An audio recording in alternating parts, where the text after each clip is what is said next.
नमस्कार, आप देख रहे हैं अपना बिहार। मैं हूं आपके साथ विभा उपाध्याय और बुलेटिन की शुरुआत इस वक्त बड़ी खबर के साथ। खबर गोपालगंज से, जहां संदिग्ध हालत में 3 लोगों की मौत हो गई है, जबकि कई लोग बीमार बताए जा रहे हैं। मामला बैकुंठपुर थाना क्षेत्र के बसहा और सुनवलिया गांव का है। बसहा में 2 और सुनवलिया गांव में 1 शख्स की मौत हुई है, जबकि जो इस वक्त ताजा जानकारी है उसके मुताबिक बैकुंठपुर थाना क्षेत्र के सुनवलिया गांव निवासी जेके यादव, बसहा गांव निवासी देवेंद्र शर्मा और रमेश महतो की संदिग्ध परिस्थितियों में मौत हो चुकी है। घटना के बाद आनन फानन में पुलिस टीम जरूर पहुंची और पुलिस की मौजूदगी में लोग शवों का दाह संस्कार करने में जुटे हुए हैं। एक्सक्लूसिव तस्वीरें आप इस वक्त देख पा रहे हैं। 3 लोगों की मौत हो चुकी है, कई लोग इस वक्त गंभीर परिस्थितियों में। उधर सोनवलिया, कोडर और हमीदपुर में रिंकू यादव सहित 4 जो लोग हैं उनकी हालत गंभीर बताई जा रही है। इनका इलाज निजी अस्पतालों में इस वक्त कराया जा रहा है। परिजनों का यह कहना है कि इन सभी ने शराब पी थी और इसी वजह से इनकी मौत हुई है, जबकि डीएम ने शराब से मौत की बात को सिरे से खारिज कर दिया है। लेकिन डीएम ने यह जरूर कहा कि वो इस मामले की जांच करवाएंगे। सूत्रों से मिली जानकारी के मुताबिक बैकुंठपुर के सुनवलिया और बसहा गांव में शुक्रवार की शाम कई लोगों ने एक साथ शराब पी थी, जिसके बाद रात होते होते ही सभी की तबीयत जो है वो बिगड़ने लगी और आज सुबह 3 लोगों की मौत हो चुकी है। परिजन ये कह रहे हैं कि इन लोगों ने शराब पी थी और यही वजह है इनकी मौत की, जबकि डीएम शराब से मौत की बात को मान नहीं रहे। उनकी तरफ से इसे खारिज किया जा रहा है। उनका कहना है कि शराब से इनकी मौत नहीं हुई है, लेकिन मौत किस वजह से हुई इसकी जांच वो जरूर करवाएंगे।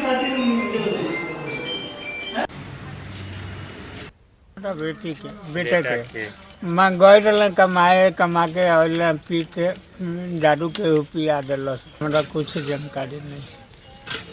कहाँ काम करने के लिए गए थे? गए थे एक जगह।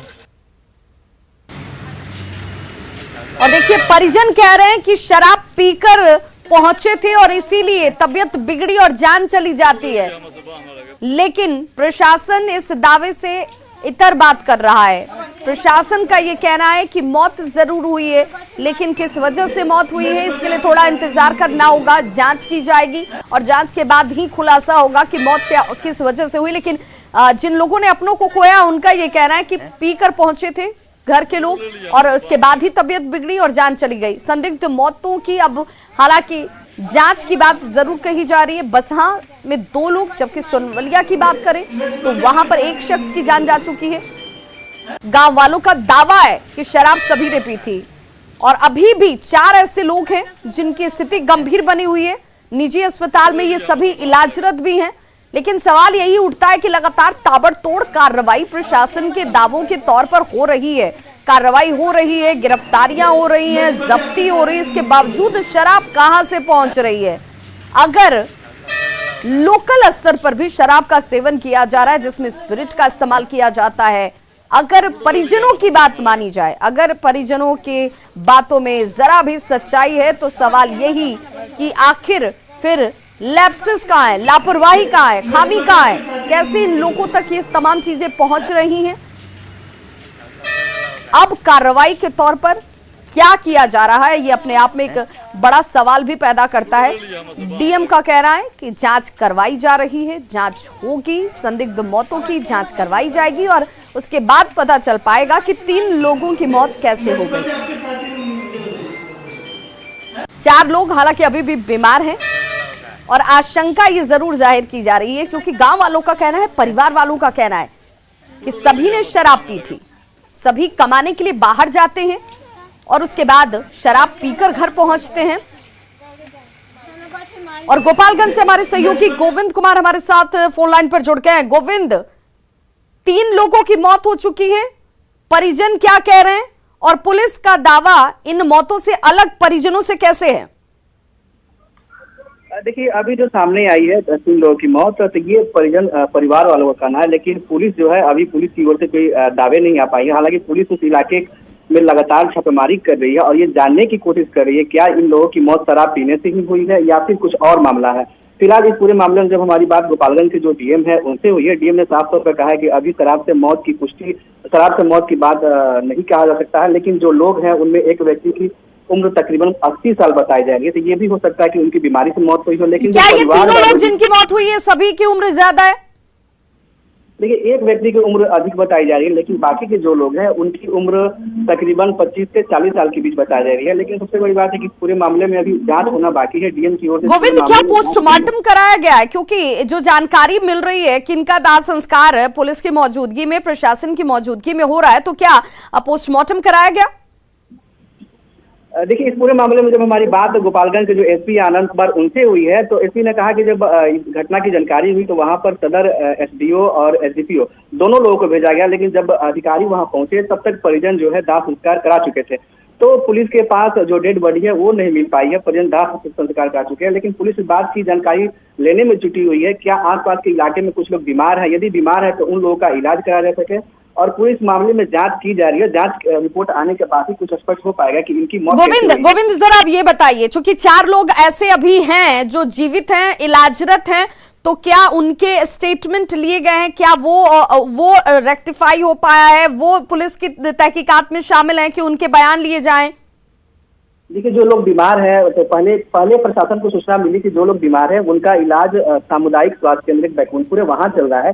तो प्रशासन की टीम जब वहां पहुंची तो वो लोग वहां से निकल चुके थे और अब ऐसा बताया जा रहा है कि उन लोगों का इलाज निजी जो अस्पताल है वहां चल रहा है। तो प्रशासन की टीम वहां पहुंचने वाली है जहां पर इन लोगों का इलाज चल रहा है और ये जानने की कोशिश की जाएगी कि ये लोग शराब पिए थे या नहीं। यदि ये लोग शराब का सेवन किए थे तो किस इलाके से किए थे, कहाँ से किए थे। फिलहाल इस पूरे जो घटना है उसके बाद से पुलिस और प्रशासन एक्टिव हो गई है और इलाके की सर्वे करा रही है कि कितने लोग वहां बीमार हैं और कितने लोग की अब तक मौत हुई है।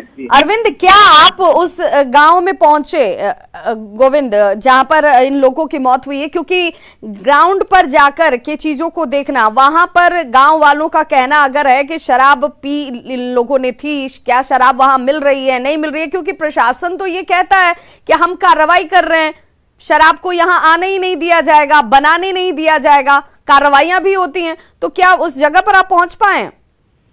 बिल्कुल, अभी हम बैकुंठपुर के बसहा गांव में ही हैं और यहाँ पर परिवार के लोग भी हैं और परिवार के लोग फिलहाल डरे समे हुए हैं। और ये जो इलाका जो है काफी सेंसिटिव इलाका है और दियारा क्षेत्र का इलाका है। और इसके पहले भी इस इलाके में पुलिस और प्रशासन की ओर छापेमारी कर शराब की बड़े पैमाने पर बरामदगी की जा चुकी है। और कल ही जो है उत्पाद विभाग की टीम इस इलाके में आई थी और बड़े पैमाने पर शराब को भी बरामद किया गया था।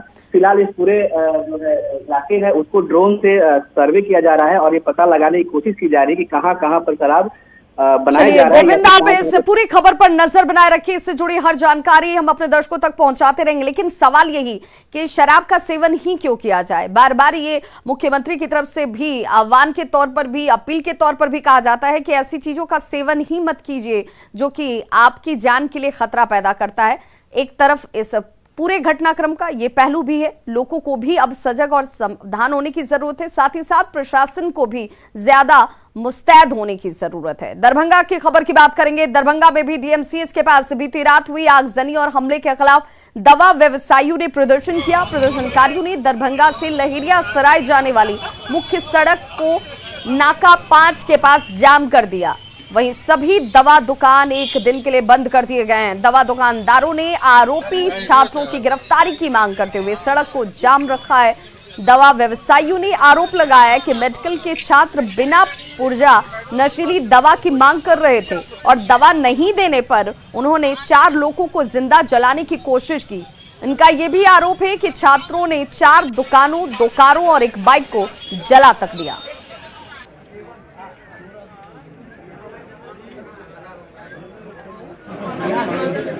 तो 2 तस्वीर आप टीवी स्क्रीन पर देख पा रहे हैं। हिंसा के विरोध में सड़क जाम की पहली तस्वीर, जिसमें दवा दुकानदार, चश्मे के दुकानदार जो कि इन इलाकों में अपनी दुकानों को चलाकर अपने परिवार का भरण पोषण करते हैं, उनकी दुकानों को, उनके सामानों को नुकसान पहुंचा है। 2 कार को आग के हवाले कर दिया गया जो कि यहाँ पर पार्क की गई थी। जो नुकसान इनका हुआ है, अब सुरक्षा को लेकर भी और नुकसान को लेकर के भी नाराजगी है और इसीलिए ऐसे तमाम स्टूडेंट्स पर, जो कि मेडिकल स्टूडेंट्स बताए जा रहे हैं, उनके ऊपर अब कार्रवाई की और गिरफ्तारी की मांग की जा रही है। दूसरी तस्वीर हिंसा की सीसीटीवी फुटेज है, जो उस दौरान आप देखिए कि कैसे यहां पर इस स्टूडेंट्स पहुंचते हैं, आगजनी की जाती है, तोड़फोड़ की जाती है। हमारे संवाददाता विपिन फोन लाइन पर हमारे साथ जुड़ गए हैं। विपिन, क्या कार्रवाई इस वक्त हो रही है? फुटेज में तो सबके चेहरे साफ नजर आ रहे हैं, कितनी की संख्या है वो साफ नजर आ रही है, क्या कार्रवाई अभी?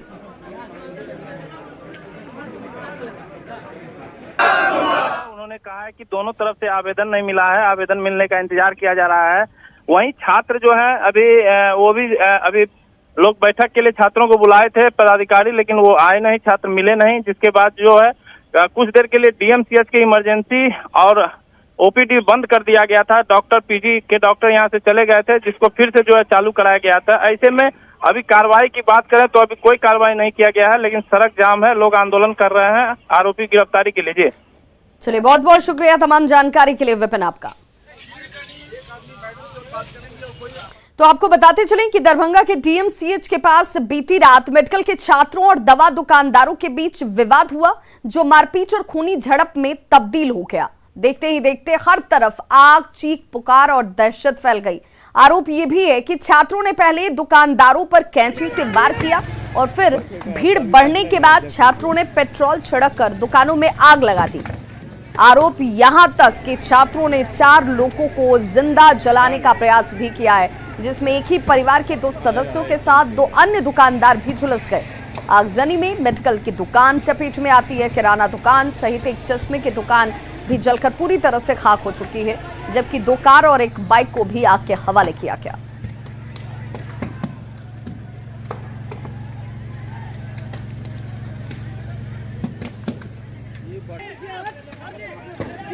तो देखिए रणक्षेत्र में कैसे डीएमसीएच का ये पूरा इलाका जो है वो तब्दील हो गया।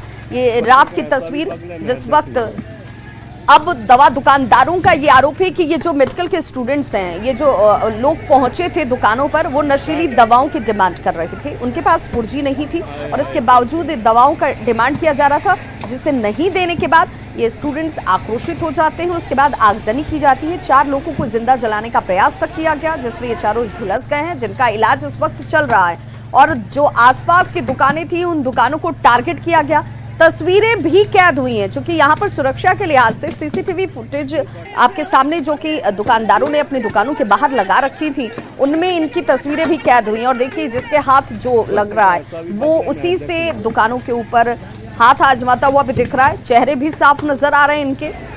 अब पुलिस की तरफ से कार्रवाई क्या होती है, कब तक होती है, ये जरूर महत्वपूर्ण है। नवादा में हत्या के विरोध में मृतक के परिजनों और ग्रामीणों ने सड़क जाम कर दिया। घटना रोह प्रखंड के रोह बाजार की बताई जाती है। मृतक के परिजनों ने सड़क पर आगजनी की है, जिस वजह से सड़क पर गाड़ियों के जो आवागमन है वो प्रभावित हुए।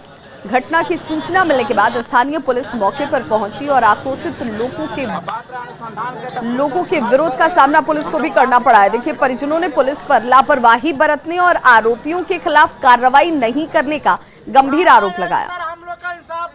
तीन बार कल 11 तारीख को सुबोध कुमार जी का बोलेरो और उनके साथ मिर्चाईगंज, जो कि गया जिला में पड़ता है, वहां ले जाकर कुछ अपराधी उन्हें जिंदा जला दिया और बोलेरो को भी साथ में आग लगा दिया गया। लेकिन हम लोग के रोह पुलिस इसका केस लेने से इनकार कर रहे हैं। वहाँ भी कुछ लोग हमारे गए हैं, मिर्चाईगंज भी, वहाँ भी केस करने के लिए गए हैं, लेकिन यहाँ कोई भी सुनवाई नहीं। सीएम नीतीश कुमार आज बाढ़ दौरे पर हैं। सीएम आज अपने पुराने संसदीय क्षेत्र में अपने पुराने सहयोगियों से मुलाकात कर रहे हैं। सीएम को अपने बीच पाकर उनके जो समर्थक हैं वो बेहद खुश नजर आए। वहीं मुख्यमंत्री हर एक व्यक्ति की एक एक समस्या को गंभीरता पूर्वक सुन रहे हैं। मौके से ज्यादा जानकारी दे रहे हैं हमारे सहयोगी आनंद अमृतराज। तो इस वक्त हम आपको तस्वीर दिखा रहे हैं पुराने बाढ़ संसदीय क्षेत्र का, जहां पे से कई बार सांसद रहे हैं नीतीश कुमार मुख्यमंत्री बनने के पहले, और इस वक्त उनके साथ जेडीयू के राष्ट्रीय अध्यक्ष ललन सिंह और जल संसाधन मंत्री संजय झा दोनों उनके साथ मौजूद हैं। और नीतीश कुमार एक ही कार्यकर्ताओं से मुलाकात कर रहे हैं। एक छोटी सी जगह पर उनके स्वागत के लिए बड़ी संख्या में लोग पहुंचे और नीतीश कुमार खुद उतरे और लोगों का अभिवादन भी स्वीकार किया और फूल माला भी उन्होंने लिया। संजय झा और ललन सिंह जो मुंगेर अब बाढ़ संसदीय क्षेत्र, चूंकि अब मुंगेर लोकसभा क्षेत्र हो गया है, जहां के सांसद जेडीयू के ललन सिंह हैं, और नीतीश कुमार से हर कोई अपनी बात कहना चाहता है और कुछ लोगों ने उन्हें कागज भी दिया है, कुछ समस्या होगी। तो ये नीतीश कुमार की खासियत है। ऐसे नीतीश कुमार ने कई यात्राएं की हैं, लेकिन इस वक्त वो किसी यात्रा पे नहीं है, बल्कि अपने पुराने संसदीय क्षेत्र के लोगों से मुलाकात करने के लिए उनके बीच में पहुंचे हैं। तो इस वक्त हम आपको तस्वीर दिखा रहे हैं जहां पे नीतीश कुमार तमाम लोगों से मुलाकात कर रहे हैं। कैसा लग रहा है नीतीश कुमार को अपने बीच में पाकर? बहुत बढ़िया, बहुत अच्छा लग रहा है, बहुत अच्छा लग रहा है। पहले आपके सांसद भी थे ना यहाँ के बाढ़ के? क्या चीज सर? पहले बाढ़ संसदीय क्षेत्र के सांसद भी रहे, तो कैसा लग रहा है मुख्यमंत्री के तौर पर? बहुत अच्छा लग रहा है, हम लोग निकट आए, हम लोग बहुत दिन को इंतजार किए और गरीब का मसीहा हैं। गोपालगंज में आए दिन हथियार तस्करों की गिरफ्तारी को लेकर कई सवाल खड़े हो रहे हैं। हथियार तस्कर एक बार फिर से जिले में एक्टिव हैं, जिससे प्रशासन की चिंता बढ़ गई है।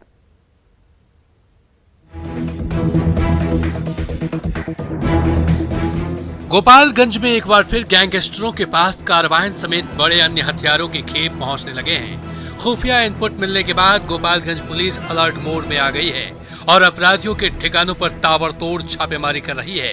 छापेमारी के दौरान शुक्रवार की देर शाम 2 हथियार तस्करों को पुलिस ने गिरफ्तार किया।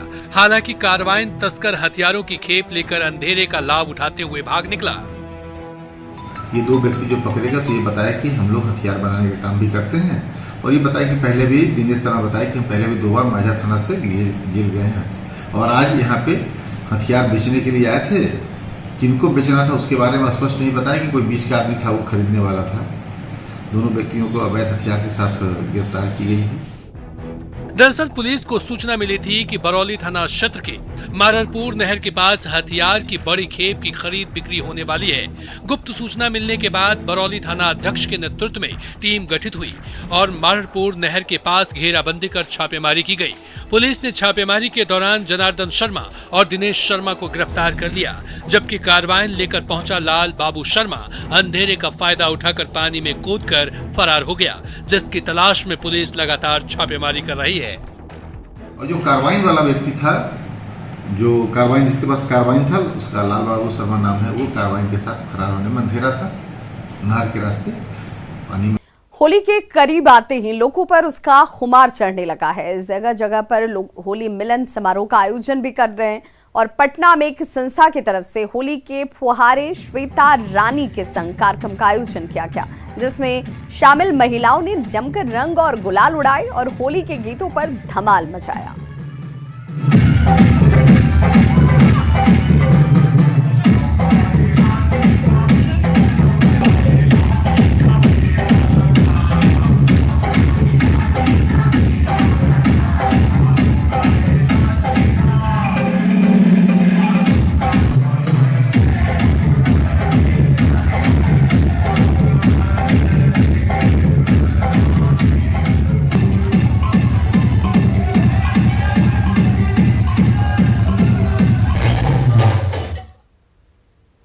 तो खबरों का सिलसिला लगातार जारी है। आप देखते रहिए न्यूज़ 18 बिहार झारखंड।